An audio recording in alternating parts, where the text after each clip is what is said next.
বিড়ি খাবি না খাবি কি বিড়ির মতো আছে কি, বিড়ি খাবি না খাবি কি বিড়ির মতো আছে কি, বিড়ির দাম বাড়ি গেলে আমার মতো বিড়ি খোরের কি, বিড়ি খাবি না খাবি কি বিড়ির মতো আছে কি, বিড়ির দাম বাড়ি গেলে আমার মতো বিড়ি খোরের কি। কি অবস্থা ভাইয়া, চলবে খেলা মাস্টারের দাগে, কেউ দুধ বেশি মদ খায়, আবার কেউ মদ বেশি দুধ খায়। ঘটনা এখানে না, তো ঘটনার পিছনে কিন্তু ঘটনা আছে। এই ঘটনার শেষ কোথায়, বাঙালি যে কতটা আহামক সেটা বলার বাইরে। আজকে আন্নগরায় গরিবের সংসদ থেকে এই যে বাঙালি যে কতটা আহামক সেটা আন্নগরায় গরিবের সংসদ থেকে হাতে কলমে পরিসংখ্যানে আমি দেখাই দিব।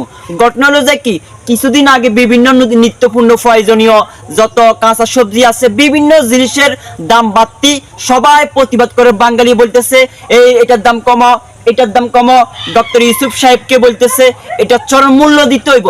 এখন কত হচ্ছে যে কি, বিড়ি খাবি না খাবি কি বিড়ির মতো আছে কি, বিড়ির দাম বাড়ি গেলে আমার মতো বিড়ি খোরের কি। বাঙালি যে কতটা আহমক দেখছেন। কিছুদিন আগে আলুর দাম বাড়ি গেছে, কিছুদিন আগে কফির দাম বাড়ি গেছে, কিছুদিন আগে মাংসের কেজি 800। সবাই দুমড়াইয়া কি করতেছে, সবাই প্রতিবাদ করতেছে। অথচ আজ যারা কই যে কাশিম বিড়ি লেগেছিলাম, কাশিম বিড়ি আর কি, অর্থাৎ বেনসন কই, বেনসন আগে ছিল 340 টাকা, কত হে বেনসন করছে 800 টাকা। তবে বিড়িখোরের মানে বাঙালিদের কোনো আলাপ জলাপ নাই, তারা সন্তুষ্ট, তারা সন্তুষ্ট।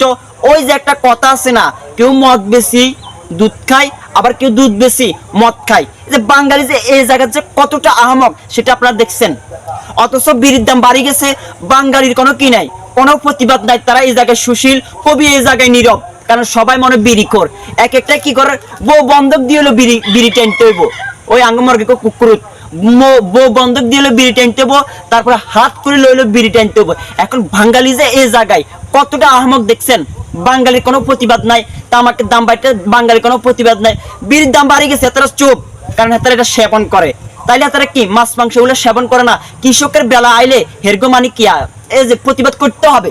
হেরগো চেতনার দ্বারাই যা একজন কৃষক কপি 30 টাকার কপি 40 টাকা বেচলে ওখানে প্রতিবাদ দুমড়ায় করতে পারে।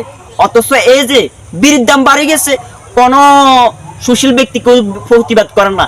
আরো গান করতে সারমতিন গায়ক, বিড়ি খাবি না খাবি কি বিড়ির মতো আছে কি, বিড়ির দাম বাড়ি গেলে আমার মতো বিড়ি খোরের কি।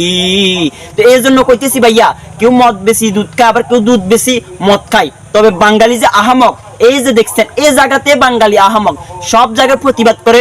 অথচ এই যে নেশাগ্রস্ত জিনিসের বেলা আইলে বাঙালি কোনো প্রতিবাদ করে না। বিড়ির দাম বাড়ি গেছে, প্রতিবাদ করতে না।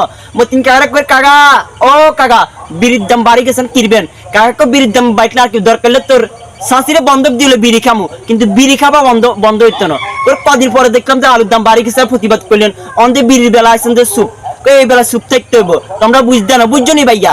তো এই যে বাঙালি এই জায়গাতে আহমক। তো ভাইয়া বেশি কথা কইতেন না, বেশি কথা কইলে আবার চাকরিও থাকতে না। 1 2 3 ক্লিক করে ভিডিওটা শেয়ার করে দিন। সবাই ভালো থাকেন, আসসালামু আলাইকুম।